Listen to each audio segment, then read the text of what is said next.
বাজারে 100 টাকার নিচে কিন্তু কিছুই পাওয়া যায় না, আর আমরা কিন্তু এগুলো একদম ফ্রিতে পাচ্ছি। আসসালামু আলাইকুম এভরিওয়ান, সবাই কেমন আছেন? আশা করি সবাই খুব ভালো আছেন। আলহামদুলিল্লাহ, আমিও আপনাদের দোয়ায় অনেক ভালো আছে। আজকে কিন্তু আমি আপনাদেরকে বাগান থেকে নিয়ে আসা কিছু জিনিস দেখাবো। এই যে কাঁচামরিচ, এই লেবু, কত ফ্রেশ তাই না? আর শুধু এগুলোই না, সাথে আছে অনেক 3 রকমের শাক।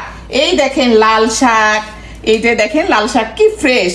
তারপরে পালং শাক, এই আপনার ভাই আবার ছোট ছোট করে আটি বেঁধে নিয়ে আসছে যে কলমি শাক, এগুলো দেখেন কি ফ্রেশ। আমরা যেহেতু প্রতিদিন বাগানে যাই না, তাই যেদিন যাই সেদিন একটু বেশি করেই নিয়ে আসি। সত্যি বলতে কি, নিজের বাগানের সবচেয়ে বড় লাভ হলো কি জানেন? একদম ফ্রেশ আর ফরমালিন মুক্ত সবজি খাওয়া। এখন বাজারে সব কিছুরই অনেক বেশি দাম, কিন্তু আলহামদুলিল্লাহ আপনাদের দোয়ায়, আল্লাহর রহমতে আমার নিজের বাগানের শাকসবজি দিয়ে আমাদের প্রতিদিনের খাবারের চাহিদা পূরণ হচ্ছে।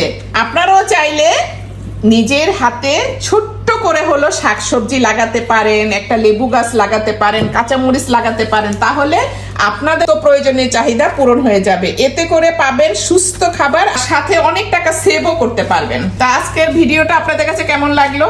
যদি আপনাদের কাছে এই সবজিগুলো ভালো লেগে থাকে আর ভিডিওটা ভালো লেগে থাকে, অবশ্যই আমাকে সাপোর্ট করবেন। আজকের মতো এখন বিদায় নিচ্ছি, সবাই ভালো থাকবেন। আল্লাহ হাফেজ।